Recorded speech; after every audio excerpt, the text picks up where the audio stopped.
evening students. I am Nidhi and today we will discuss our grammar portion tense.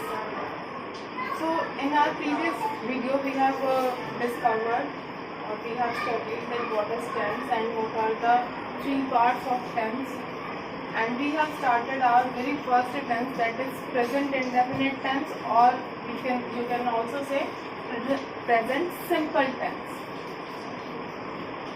In our previous video, we have already discussed our first use of it, that is habitual action, or we also can say that repeated action.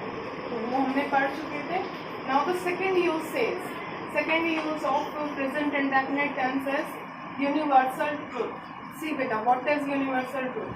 Universal truth से हम लोग एक simple सा meaning लेते हैं कि भाई ये चीज़ जो है यूनिवर्सली लोगों की तरफ से एक्सपेक्टेड है.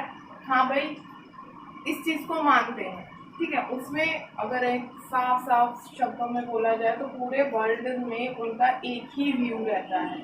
जैसे जितनी भी चीज़ें अगर हम दूसरे उसमें बोला जाए कि यूनिवर्सली वो चीज़ एक्सपेक्टेड है, तो उसमें क्या हम बोलेंगे कि भाई जैसे हम लोगों को बचपन से बताया जाता है या बचपन से हम लोगों ने अभी तक के आज तक के टाइम में देखा, और वो ऐसा नहीं है कि वो इंडिया में कुछ और है, बाहर कुछ और है और कहीं और कुछ और है. वो सारे संसार में, पूरे वर्ल्ड में, पूरे सभी वर्ल्ड के लोगों को एक ही जैसा दिखता है. जैसे कि हम ये बोलते हैं कि मैन इज मॉर्टल, तो आदमी जो है वो नश्वर, ठीक है. Water boils at 100 degree Celsius, ये यूनिवर्सली ट्रुथ है. ऐसा नहीं है कि ना वाटर इससे कम पर या इससे और ज़्यादा पर वो कभी बॉयल होगा या बिल्कुल जीरो पर चला जाएगा तभी. The sun rises in the east, अब ये तो नहीं है ना कि कहीं और जाके जो है वो किसी और दिशा में से उड़ जाता हो. तो वही सारी चीज़ें हैं. सेट से जो होता है वो वेस्ट में होता है. प्लस इसके और एग्जाम्पल अगर हम ले लेते हैं, जैसे पक्षी आकाश में उड़ते हैं, तो वो भी हमारा एक यूनिवर्सल ट्रुथ का ही एग्जाम्पल हो जाता है. इसी के जैसा एक और चीज़ होती है जिसको हम जर्नल ट्रुथ बोलते हैं. जर्नल ट्रुथ में ये होता है कि आम लोगों को उस बारे में पता है. जैसे अगर मैं इसका सबसे कॉमन सा एग्जांपल लूँ तो एक सबसे छोटा सा एग्जांपल ये मिलने को, देखने को और सुनने को मिलता है हम लोगों को, दैट ये रोड जो है वो सोनीपत जाता है या ये रोड जो है वो दिल्ली को जाता है. अब ऐसा तो नहीं है ना कि आज रात हम सोए और वो रोड जो है उठकर कहीं और शिफ्ट हो गया. वो वहीं की वहीं मिलेगा जब तक कि गवर्नमेंट ऑर्डर नहीं देगी. दैट मीन्स वो जर्नल ट्रुथ है जिनको आम वहाँ के आसपास के लोग जितने भी हैं वो लोग जानते हैं. तो हमको अगर यूजेस की बात करते हैं तो यूनिवर्सल ट्रुथ, जर्नल ट्रुथ, ये हम सारे एक कैटेगरी में रख सकते हैं. लेकिन अगर हम बहुत ज़्यादा डिटेल में पढ़ें तो इसके अलग सेंटेंसेस बन जाते हैं और जर्नल ट्रुथ से जो है वो अलग से सेंटेंसेस बन जाते हैं. Now move to our third use of present indefinite tense, that is fixed programme. Fixed programme का मतलब क्या है? एक नॉर्मल सी बात है, आने वाले टाइम में आपने अपने आप को डिटरमाइंड कर लिया है कि आप वो काम 100% करेंगे. लेकिन आने वाले टाइम में देखो, जैसे इसमें इस एग्जांपल के अंदर ये इन अक्टूबर लिखा है, नेक्स्ट मंडे लिखा है. दैट मीन्स ये आने वाले टाइम के लिए. हालांकि प्रेजेंट इंडेफिनिट टेंस हमें ये कहता है जो चीजें at the time of present वो हो रही हैं प्लस वो रिपीटेड एक्शन में है, तो वो सारी चीजें लेते हैं. लेकिन हम फिक्स्ड प्रोग्राम यानी हम आने वाले टाइम में वो डेफिनेटली वो काम करेंगे.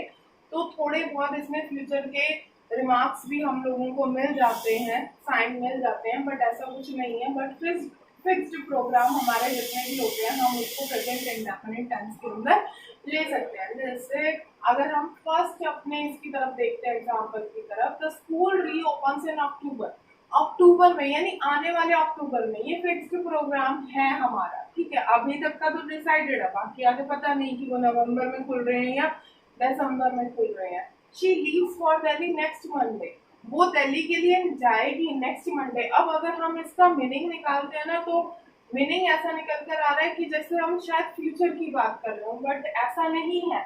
हम लोग फ्यूचर के साथ फ्यूचर की तो बात कर रहे हैं, लेकिन वो साथ साथ में एक फिक्स्ड प्रोग्राम है, तो हम इसको इस टेंस के अंदर भी कैरी कर सकते हैं.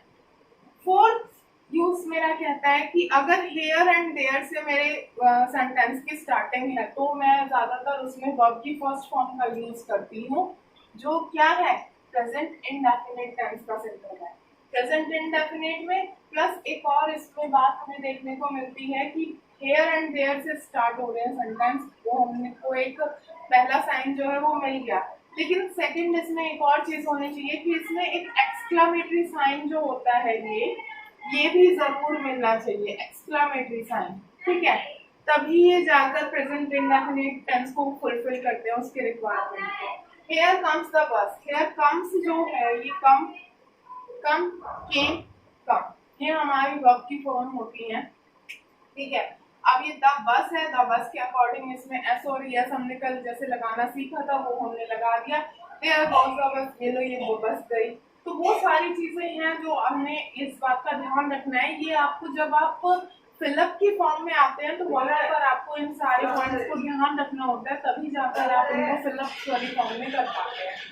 अब फिफ्थ पॉइंट हमारा ये बोलता है कि ऑथर्स स्टेटमेंट जितनी भी होती हैं वो हम इसी टेंस के अंदर यानी प्रेजेंट इंडेफिनिट टेंस और we also say it present simple tense उसके अंदर हम लिखते हैं। जैसे authors Shakespeare says what is Hindi name, ये इन्हीं की कोटेशन है बेटा, ये इन्हीं की कोटेशन है। तो अब जब भी आपके साथ ऐसा कुछ भी आता है, ठीक है, तो ऑथर की स्टेटमेंट आपकी जितनी भी होती है वो हमेशा प्रेजेंट टेंस के अंदर ही लिखी जाती है, प्रेजेंट इंडेफिनिट टेंस के अंदर।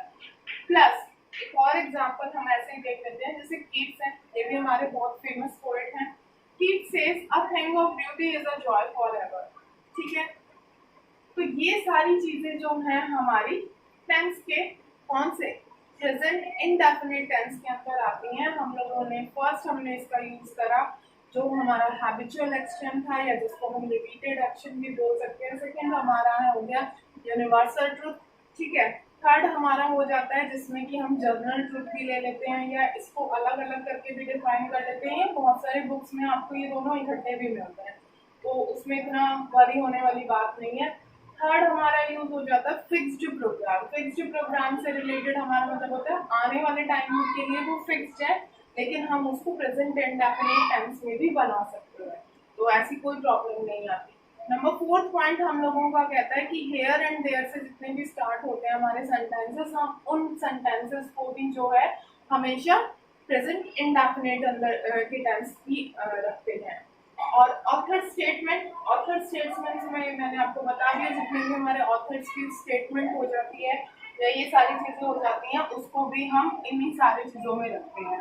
अब हमारा जो नेक्स्ट यूज जो इसका बताते हैं, नेक्स्ट यूज हमारा ये बोलता है कि भाई अगर न्यूज होती है, हेडलाइंस होती है, कमेंट्री होती है, वो सारी चीजें भी हमारी प्रेजेंट इंडेफिनिट टेंस के अंदर ही चलती है।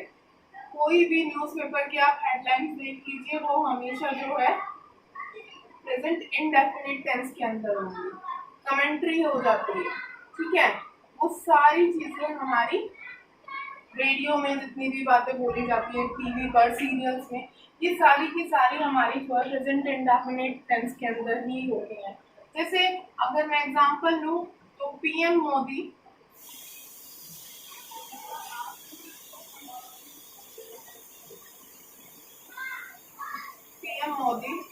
साइन द डील,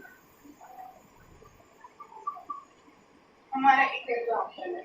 ऐसे ही अगर आप जितनी भी कमेंट्री होती है, कमेंट्री में आप जितना भी वो देखते हैं कि मैच में कमेंट्री हो रही है उसमें जितने भी he hits the six, Rahul hits the six, ठीक है, तो वो सारे के सारे हमारे क्या है, वो सारी हेडलाइंस, न्यूज की हेडलाइंस या न्यूज जितनी भी हमारी फ्लैश होती है, चैनल्स पर कमेंट्री होती है, रेडियो में होते हैं, सीरियल्स में होते हैं, ये सारे के सारे जो इनकी हेडिंग जो बनती है वो हमेशा हमारी प्रेजेंट इंडेफिनिट टेंस के अंदर ही चलती है।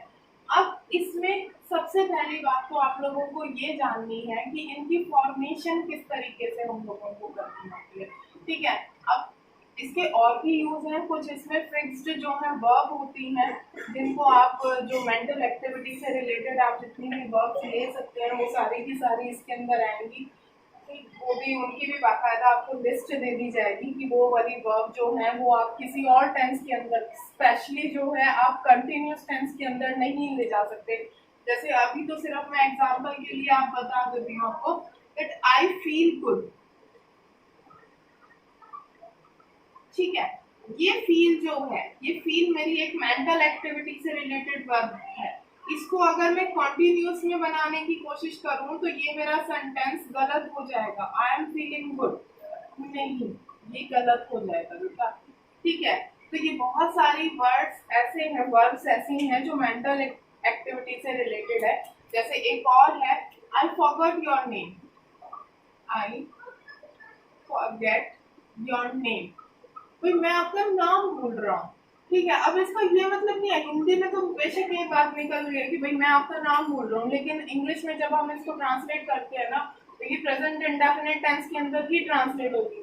ऐसा नहीं बना सकते हम लोग that I am forgetting your name, वो वाले जो चीज होगी वो गलत हो जाएगी, क्योंकि फॉरगेट जो है हमारा एक ऐसी वर्ब है जो इस वाले रूप में यानी कंटिन्यूस वाले सेंटेंसेस के अंदर जो है वो बिल्कुल भी नहीं चलती है। ठीक है, अब एक बात आती है, तो ये लिस्ट मैं आपको पूरी की पूरी बाकायदा बिल्कुल बता दूंगी कि लिस्ट कौन कौन सी होती है। तो अब एक बात आती है, हमने जो अभी तक सीखा है वो सीखा है सिर्फ और सिर्फ अफर्मेटिव सेंटेंसेस। अफर्मेटिव यानी सीधे सीधे जो हमारे सेंटेंसेस होते हैं, जैसे सब्जेक्ट प्लस वर्ब की फर्स्ट फॉर्म प्लस एस या ई एस प्लस ऑब्जेक्ट, ये हमारा है। अच्छा, बच्चे एक और बहुत बड़ी गलती कर रहे हैं, प्रेजेंट इंडेफिनिट टेंस में या किसी भी टेंस में जब बना रहे हैं ना, इसके साथ इस्तेमाल कुछ मर्जी लगा देते हैं इस्तेमाल। तो बेटा जी, जब सब्जेक्ट है, सब्जेक्ट हमारे I we you they he she it, जितने भी हमारे सब्जेक्ट हैं उनके साथ हमें टोटल सिर्फ और सिर्फ वर्ब की फर्स्ट फॉर्म को ही कैरी करना है और कुछ नहीं लेकर जाते। मतलब इसके बीच में इज़ामार कुछ नहीं आता। इज़ामार होता है हमारा कॉन्टिन्यूस में। आप लोगों ने जो मुझे सेंटेंसेस बनाकर भेजे हैं उनमें आपने बहुत ज़्यादातर ने यही मिस्टेक की हुई है, तो इस मिस्टेक को करना अवॉइड करें। अच्छा जी, अब ठीक है, ये हमने एक सिंपल सा, मैं बहुत कॉमन सा एग्जांपल ले रही हूँ, दैट शी प्लेज बैडमिंटन। बहुत कॉमन सा एग्जांपल लिया, बहुत छोटा सा लिया है, इसी से पहले समझने की कोशिश करते हैं, फिर इन वर्ड्स को, सेंटेंसेस को एनलार्जमेंट में भी लेकर जाएंगे कि ये बड़े कैसे बना सकते हैं। अभी तो हमने बहुत छोटा सा बनाया है। ये हो गया हमारा सब्जेक्ट, ये हो गया हमारा वर्ब की फर्स्ट फॉर्म, इसके साथ मेरे को एस या ई एस लगाना था सब्जेक्ट के अकॉर्डिंग, प्लस ये मेरा हो गया बाकी बचा हुआ सब्जेक्ट। ऑब्जेक्ट क्या होता है, जितना भी हमारे सेंटेंस के अंदर बचा हुआ पार्ट रह जाता है वी कॉल इट ऑब्जेक्ट। ठीक है, अब इसी को अगर मुझे नेगेटिव में करना है, तो नेगेटिव में मेरी सिंपल सी एक बात हो जाती है कि मैं सब्जेक्ट प्लस डू या डज नॉट, मतलब दोनों के साथ कैरी होगा, डू नॉट या डज नॉट, प्लस वर्ब की फर्स्ट फॉर्म प्लस ऑब्जेक्ट। अब बेटा इसको समझने की कोशिश करना कि जब आपने डू लगा दिया और डज लगा दिया, तो कभी भी आप वर्ब की फर्स्ट फॉर्म के साथ जो है, अगर आपका ये वाला कुछ सब्जेक्ट भी आ जाता है, मतलब आई बी यू दे से हटकर अगर कोई और सब्जेक्ट आ जाता है, तो भी आपको वो नहीं लगाना होता, क्योंकि ये डज जो है ना ऑलरेडी इस वर्ब के एस और एस को ऑलरेडी ले चुका है। तो इसी को अगर मैं आई से बनाऊं, तो I do not play badminton.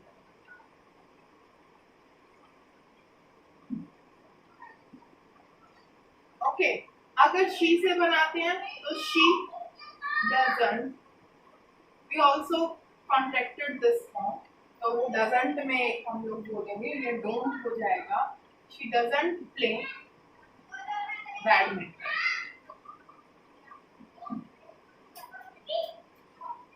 ठीक है, अब इसमें आप लोगों को ध्यान देने वाली बात ये है कि ध्यान सबसे ज्यादा क्या देना है, देखो आई बी यू दे के साथ तो हम आपकी फर्स्ट फॉर्म के साथ तो एस या ई एस कभी लेते ही नहीं है, कैरी ही नहीं करते। लेकिन हम लोगों ने ऊपर अफर्मेटिव वाले सेंटेंसेस में सीखा है कि हम लोग इसमें एस या ई एस लगाते हैं अगर हमारा ही शी इट या किसी का नाम हो जाता है। लेकिन यहाँ पर तो गायब है। वो क्यों गायब है, क्योंकि इसका जो था ना हमारे पास, इसका जो एस और ई एस लेने का जो काम था, वो डज ने यानी डू ने जो है, डू के पास ई एस गया है, वो तभी डज बना है, अदरवाइज वो डज नहीं बनता। तो एक सेंटेंस के अंदर ये एस और एस एक ही बार लगते हैं। ऐसा नहीं है कि आप शी डजंट प्लेस बैडमिंटन, आप एज इट इज इसको लिखेंगे। और इसी तरीके से इंटेरोगेटिव को हम समझ लेते हैं। थोड़ा मार्कर नहीं चल रहा है तो ये मैं ऐसे ही आपको समझाने की कोशिश करती हूँ। अगर इंटेरोगेटिव की बात होती है, इंटेरोगेटिव में आप डू और डज को जो है बाहर ले जाते हैं, सब्जेक्ट को आप इस साइड ले आते हैं। तो इसका क्या बनेगा, इसको मैं यहीं से चेंज कर देती हूँ।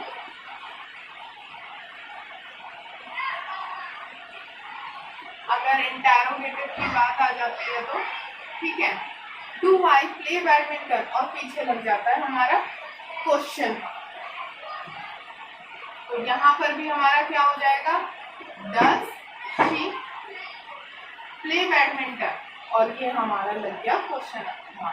अगर इसी को इंटेरोगेटिव नेगेटिव बनाना है, डू आई डोंट आई कर दो, या do I not play badminton, does she not play badminton या doesn't she play badminton. It totally depend on you कि आप किस तरीके से इसको रखना चाहते हैं, वो दोनों में से कोई भी गलत नहीं होगा। अब इन्हीं के सामने, अगर मैं इन्हीं के सामने बेटा जो हमारे 5 टाइप्स के सेंटेंस होते हैं ना, हम उसी में से अब लास्ट जो हमारा रह जाता है वो रह जाता है WH फैमिली। WH फैमिली मेरी क्या कहती है, जितने भी हमारे WH फैमिली के वर्ड हैं, कौन कौन से वर्ड होते हैं हमारे WH फैमिली के, जैसे वेरी, व्हाट, व्हाई, तो हाउ, ठीक है, जितने भी हमारे WH से शुरू हुए प्लस इसमें हाउ भी इंक्लूड होता है, उसको भी हम WH फैमिली का ही एक वर्ड मेंबर मानते हैं। तो अगर मैं इसके आगे कोई भी, सपोज दैट मैंने डू को तो कर दिया छोटा, डी को तो कर दिया छोटा और यहाँ पर लगा दिया why, why do I play badminton, बन गया मेरा question. Why does she play badminton, बन गया मेरा क्वेश्चन। ठीक है, तो इस तरीके से आप क्वेश्चंस वाले भी बना सकते हैं। आपको ये देखना है, इसकी जगह where do I play badminton, how do I play badminton, तो मतलब आपको कौन सा भी वर्ड इसके अंदर व्हेन भी लगा सकते हो, when do I play badminton, ठीक है। तो उसमें कोई दिक्कत नहीं आएगी, आपको WH फैमिली से क्वेश्चन बनाने आ जाएंगे। और धीरे धीरे जो है हम लोग इसका ये भी सीखेंगे कि इसको एनलार्ज कैसे किया जा सकता है। मतलब सेंटेंस, अभी तो मैंने तुम्हें सिर्फ समझाने के लिए बहुत छोटा सा सेंटेंस दिया है, कोशिश ये करेंगे कि अब हम सेंटेंसेस जितने भी आगे आगे जो करेंगे तो उसमें सेंटेंस को एनलार्ज करना आपको आए कि आप बड़े से बड़े सेंटेंस को इसमें ट्रांसलेट कर सकें। आई होप आपको आज का टॉपिक इतना समझ आया होगा। कल जो है हम नेक्स्ट वीडियो जो भी हम करते हैं उस वीडियो के अंदर एक तो मैं आपको मेंटल एक्टिविटी वाले वो जितनी भी वर्ब्स हैं वो आपको लिखवाऊंगी, वो आपको लर्न भी करनी है। सेकेंड थिंग, आपको कुछ क्लू वर्ड्स दूंगी जो कि हमारे अगर वो सेंटेंस के अंदर मिल जाते हैं तो आपको सिर्फ और सिर्फ उसमें वर्ब की फर्स्ट फॉर्म ही में चाहिए होती है। ठीक है, आई होप आपको इतने टॉपिक जो है वो समझ में आया होगा। Thank you for watching the video.